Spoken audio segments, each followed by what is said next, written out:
Welcome to Thursdays with Troy, everyone. As always, I'm Troy Lambert, mystery author, editor, super plotterer, and your host. Today, I'm excited to introduce you to Sara Rosett, USA Today best-selling author. She writes lighthearted mysteries for readers who enjoy atmospheric settings and puzzling whodunits. She's the author of over 30 novels in the genres of cozy and historical mystery. She writes nonfiction for authors, also including How to Write a Series, and is a creator of the online course How to Outline a Cozy Mystery, which is exactly what we're going to talk about today. She also co-hosts a podcast for writers, the Wish I'd Known Then podcast, which is actually really wonderful. You should listen to that as well. She's a member of Sisters in Crime Mystery Writers of America and the Historical Novel Society. So welcome, Sara. Hi, thank you for having me. I'm so glad to be here. It's fantastic to have you as always. Now, before we get started with kind of looking at your Plottr, cozy mysteries are always a hot genre, but writing one is a little bit different than other types of mysteries. Not like the ones I write because they're not as cozy. But so there are tropes and reader expectations unique to this genre. Right. Today, obviously, we want to take a deep dive into those. So first question for you is, why is this genre so popular, like all the time? Well, I think it's a great escape. It gives you a puzzle. I think people like the puzzle part of it. And then I think especially now with the world being just so crazy and there's so much darkness in the news and division, it lets you escape into a world where you see justice done. And especially like I'm writing historicals now more than cozies, and that lets you escape completely to another time. So I think that's the appeal of it, is you have a mental puzzle that you can work out and you know that justice is going to be done. And usually it's a really nice place that you go. Like in a cozy, it's a fun place. It's a cute little beach town or a little, cozy village somewhere. So it fulfills that. I want to get away from where I am right now, I think. You betcha. And yeah, we're going to talk about that in a few minutes too, when we actually look at your file. So what are some of the common cozy tropes that authors should be aware of? Okay, well, I think the first and main one is the tone. You want it to be light. It does have a murder, but the emphasis is not on the grittiness or the gruesomeness of the murder. It's more on the puzzle, who did it, and the people involved, the suspects. The community is a huge part of it. It's usually a closed circle. You've got a murder in a small town, a murder in a school, on a train, cruise. So you've got limited suspects. And then the sleuth is usually a woman. It doesn't have to be, but normally it's a woman. These books have a lot of elements. Sometimes they'll have like crafts, hobbies, things like that kind of give your sleuth either a group of people to connect with or a group of suspects, or just an interesting hobby or occupation. That's animals that participate in the solving of the crime, things like that. So it's really broad. You can do lots of different things with it. So those are some of them. And then they're pretty clean books. That's another thing. There's not a lot of cussing, not a lot of like sex on the page. It's all usually everything's like closed door, like that. So when did you start using Plottr, and how has that changed your process? Well, I didn't hear about it until recently, and I heard that it had some really good templates, and I was like, oh, that's cool. Let me go look at it. And it was about that time that Ryan got in touch with me and said, hey, I've read your book about writing a cozy. Would you be interested in working with us to do a template? And I was like, sure. So I went and checked it out, and I really like it. I do a lot of my planning on paper and use paper a lot, but then this one has the ability to move things around so easily. So I mean, you can just shift things around really easily. And I know a lot of people are big fans of Scrivener, but this has just different elements that make it easier visually to see, oh, I'm going to move this over here and see how it impacts things. Right, exactly. Because I write in Scrivener, I plan in Plottr. I do love Scrivener for what it is, but it's not a great planning tool. I used mind maps and stuff before. They didn't really work that well. Not as well as Plottr. And with that, obviously, we're going to take a look at your Plottr file, and we're going to talk about how to write a cozy mystery, because you're going to tell us all those things about how to write a cozy mystery. So let's start with, when you start writing a mystery, do you start with the setting, the characters, or do you have a kind of a mystery in mind and then you decide where to set that? Well, it's all different ways. Each time is a little bit different. I normally have the setting is very, very important to me, and it's very important in cozies. So I usually have the setting and the suspects, like who's going to die, who did it. I usually know who did it early on in my planning, and who the suspects will be. So that's kind of how I start. And then sometimes I'll have the situation, like I want to write a locked room mystery or something like that. And so I'll just start with that and kind of jump off from there. And I don't know, sometimes I'll see something in the news and I'll think, oh, that's a great motive, or that's a great place to hide a body or something like that. And that'll get me going. All right. So let's walk through your file a little Okay. bit and talk about basically like how you have your timeline set up, the ordinary world, the reactive, proactive, those type of things, and how you walk through this process when you're planning. Okay. Yeah. Well, what I do is I feel like in my mind, when I think about a cozy, I think it's divided into like different phases. And so like the first phase I think of is the ordinary world. That's when the character is going through her life, and then you have something happen. You have either the murder, or there's like, oh, something's not right in this world. And then you get into this phase where she's being reactive, like things are happening to her and around her. And with a cozy, I think it's different from like a police procedural or detective novel, in that she's not officially assigned to a case. So that's always a tricky thing with a cozy, is to get your amateur investigating, because really she has no need to do that. It's usually like someone close to her was accused, or she was accused. So the second part of it is she's kind of becoming involved in investigation somehow. And there's things that she starts finding out. A lot of times she finds out things that the investigation doesn't know, because she's an insider in a certain group that they really don't have access to. So she starts kind of getting involved in things and seeing, oh, this person could be a suspect. And she starts developing some theories. And then something happens and things get a lot more serious. And then she becomes much more invested in investigating. She's much more proactive and she's more involved, and, continuing to go through suspects and clues and red herrings and kind of sort things out. And then at the end is kind of the final confrontation. The murder is revealed, how they did it is revealed, and justice is done, and kind of the world kind of comes back into equilibrium, And then if it's a series, I often have like a little thing that shows, oh, the series is going to continue this way, a little hook into the next book. So that's kind of a big overview. Gotcha. Yeah, that's a good broad overview. And I'm kind of thinking of, Angela Lansbury in the little town where Yeah. people just, apparently the entire population has turned over 3 or 4 times because there's murders all the time. It's called Cabot Cove syndrome. So talk to us about, so what's a little bit different about this, I find, is the change or disturbance is one of the things that's different from another mystery. Mm-hmm. And that usually at this point in another mystery, we're kind of already seeing the case, but this is a little bit different. So talk us through this particular book, but about what this change or disturbance looks like to you. Okay, well, part of this is I like to kind of introduce the characters and kind of get the situation a little bit more. Some people like to have the murder on page 1 or chapter 1, and mine tend to be further into the book.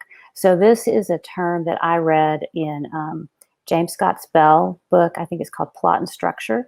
And He talked about how you have like this little thing that happens in the early sometime in Act 1 that lets your readers know, oh yeah, this is a mystery and something else is going to happen. So like in this book, this woman, she is a location scout and she's working in LA, that their boss, who has gone to England to search for a location, has not come back. He was supposed to be on the return flight and he hasn't come back, and they don't know where he is. And it turns out that he has this history of alcoholism. He's a recovering addict or alcoholic. So the woman asked Kate, will you go and see if you can find out where he is? So when you read about this as a mystery reader, she's going to go to England. Something probably not good has happened to Kevin, So it kind of lets you know that you're going down this path, and it just is a way to signal your readers that it is a mystery, and it gives you time to introduce the characters and kind of create the setup before you get into the discovery of the body. And I like to do disappearing bodies, like somebody dies and then the body disappears, and that is like a longer setup as well, because you don't have the body yet, so you don't really have the mystery or the murder yet. So that's another situation where you might do something where you have a disturbance, but then you don't have the discovery of the body till later. Right, because it's gone, so there's no clues. Without Yeah. a body, they can't call it a murder yet. So Right. that Yeah. actually sets you up really well for a reactive type situation, where obviously now this woman is going to England and searching for, her missing boss. So at what point in this do we actually discover that this is a murder? Not until the end, about the middle of Act 2 in there. She's searching and she finds out that Kevin left, and she learns that he left his go bag at the hotel, and he would never do that. So she's like, okay, this is really serious. And then in that act, they do find his car is empty, and then they find him murdered. His car went off the road into the river, and he's been murdered. And it is obvious when they discover his body that it's a murder, that it's not an accident. Right, exactly. Yeah, so that's a little bit further in. So that's one reason I really like Plottr, is because in the general template that I made, you can have, like, I called them try-fail cycles, where you're like, okay, I'm going to try this and it doesn't work out. And then you're going to try, you're going to try and figure out if this suspect did it, and that obviously they didn't, it was a dead end or a red herring.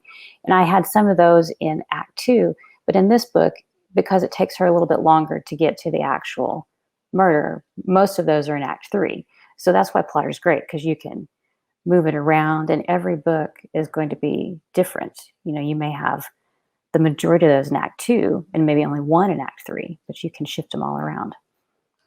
Right, just depending upon the situation. So obviously in this case, the discovery of the body is what throws her into the proactive phase. Obviously that raises the stakes just slightly. Someone's dead, not missing at that point, even though we've suspected that.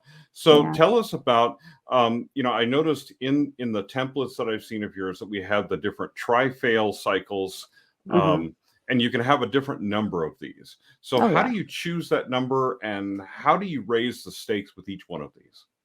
Well, usually they're related to the suspects. So I would say, like, if you have 4 or 5 suspects, you're probably going to have, 3, 4, or 5 times where your sleuth is going to be, okay, I think so-and-so did it, and they're going to go talk to the person. Like if you watch episodic TV shows, they do this, but it's very encapsulated. They're like, okay, we have 3 suspects.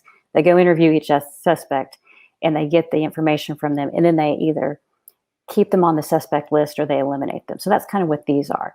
You're going through going, okay, like this one, they go talk to this man named Mr. Wallings, and they pick up some clues while they're there. And of course, she doesn't realize these are clues until the end of the book. She starts putting these things together, but she sees these things, didn't have anything to do with it. So they go on to the next person. So that was like, maybe that was a dead end. They don't really know. So I think that they're more related to how many suspects you have and how many clues and or red herrings your protagonist is pursuing. So I don't really think of them in numbers. I just think, okay, now we're going to go investigate this character and see, what they tell us and where that leads us. And how many suspects do you normally have in a cozy, or does it vary a lot? Well, this is what I've learned over time. The more suspects you have, the longer your book will be. So if you have, like 7 to 10, I mean, Agatha Christie used to have so many characters. And I think that's one reason her books are so compelling, is there's just so much going on. I get confused if I have that many. So I tend to keep it around 5 to 7. If I'm doing like a novella or short story, I might only have 2. But you want to have enough that if you eliminate one, you've still got other suspects. So like if you only have 2 and you eliminate one, then you know who did it.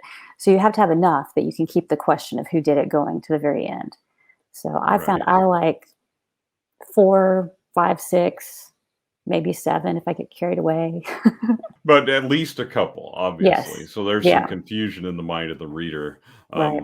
And that's actually a good point. The more suspects you have, the more complicated it is, the Hmm. longer your book is. Right. So when we reach this turning point between proactive and the confrontation, what Hmm. is generally that turning point? Well, for me, when I'm writing, it's usually something that the protagonist sees that makes everything make sense, or things start falling into place. It's like the one clue that's like the most important clue. And I think this is the one that you have to like to play fair with readers. That's another trope or convention of the cozy, is that you've laid a trail that a astute reader could follow. So it's the final like little tidbit that lets your protagonist see exactly who did it. Usually that's what it is for me. Because then once I hit that point, then you have to come to the reveal and the final confrontation. So in this book, it takes place, in England. They're visiting these country homes, and they have the audio guides that Yes. they give out. So she's watching this woman put the audio guides away, and she sees her fold the strap in this very unique way, and she puts it away, and she remembers that earlier in the book, the man who is dead, his camera went missing, and it turned up at the inn where she's staying, and the strap of it was folded exactly the same way. And she goes, "Oh, that's so weird." And she realizes, okay, it has this, it helps her narrow it down to this person did it, and this is why. And then with a cozy, then you have to figure out how you're going to end it, because she's not a detective. She can't go arrest people. But, is she going to confront the murderer one-on-one? So you have to figure out like how you can get her in a situation where she can be there, or give the information to the police in a way that's satisfying to the reader. Right. And that's what we're going to kind of move to last, is talking about how to resolve this thing. So obviously, um, the worst thing in this particular case, Mr. Walling's life is at stake. So how does she move through in this book and confront them? Okay, well, so for a cozy, for me, I feel like this is tricky because I put her in a situation where she realizes that this woman did it. So she realizes she's got to do something right then. If we found out, oh, so and so is a murderer, we would most likely call the police, go home and hide, because we don't want to be involved. So I put her in a situation where she has to act.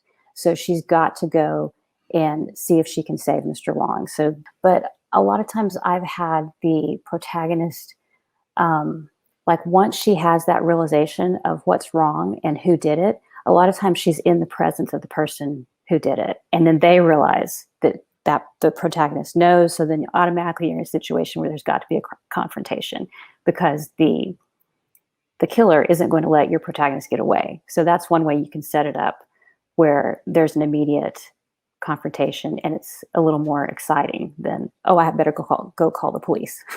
Well, that's fantastic. Now, when you go through the rewriting process, do you pull your things do you pull it apart and make sure everything lines up with what you plotted in the first place? What happens when things go sideways when you're writing? Well, I tend to revise a lot as I go along. So I'll go back, and when I revise, it's more making sure that I've got like all the clues there that I need, that everything's clear about, who did it and why. Um, Mine don't change a whole lot from when I started. They become deeper, I guess would be a word for it. I kind of have the general overview when I begin. And then as I get into the story, I'm like, oh, yeah, I need to add this motivation here, or this person, why would they have done it? I need to add that in. So they actually become bigger. Well, so with that, tell us one last thing. If you could tell somebody who's thinking about writing cozies or just starting out, what's one thing you would tell them if you could give them one piece of advice? I would say if you can know 3 things before you get started, it will help you so much. If you can know who did it, why they did it, and who the suspects are. That's a lot to figure out. But if you have all that, you can build a story around that. And then if you're writing towards a goal, I think it's a lot easier than It is for me. Instead of just having this, I'm going to have 15 characters and any one of them could have done it, then you're like, that's too many options for me. I do better if I have some limits on my and I have a goal in the end. And actually, I love that advice. Like writing mysteries almost from the back. You got to know who did it, know some things up front, and then you can go back and add the rest of the story. So I know you're a member of Sisters in Crime and that type of thing. What are some other resources that have helped you basically get to where you are today?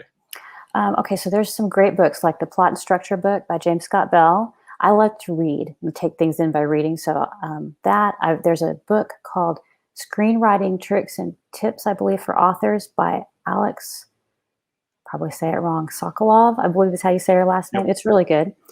And like years and years ago, I read a book. It was called You Can Write a Mystery.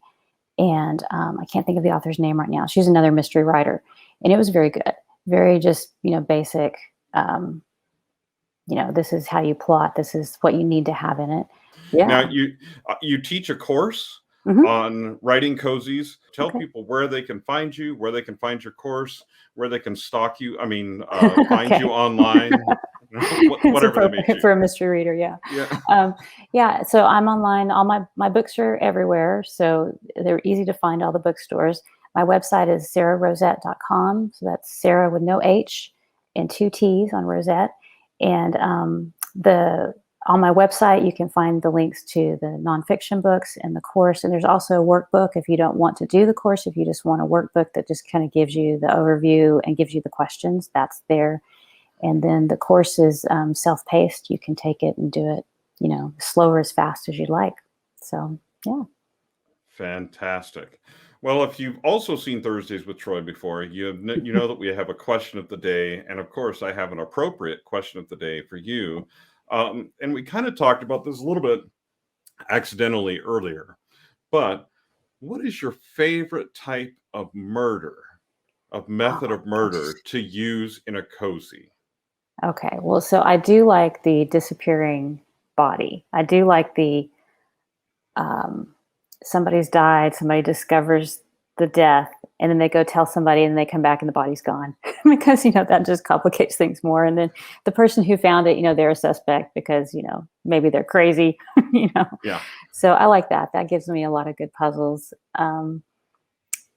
Yeah, that's probably my favorite. I like locked room mysteries, but you just don't see those as much as like in classic Golden Age fiction, I think. So yeah, I like the disappearing body. Well, fantastic. Thank you. We appreciate that answer. I'm sure that everyone has a favorite. If you have a different favorite, you can drop it in the comments and we'll be happy to look at those. So with that, thanks for joining us, everyone, on Thursdays with Troy. We hope you enjoyed yourself and that you learned a lot. We'll see you next week for another Thursdays with Troy. Thanks, everybody. Thank you. Bye.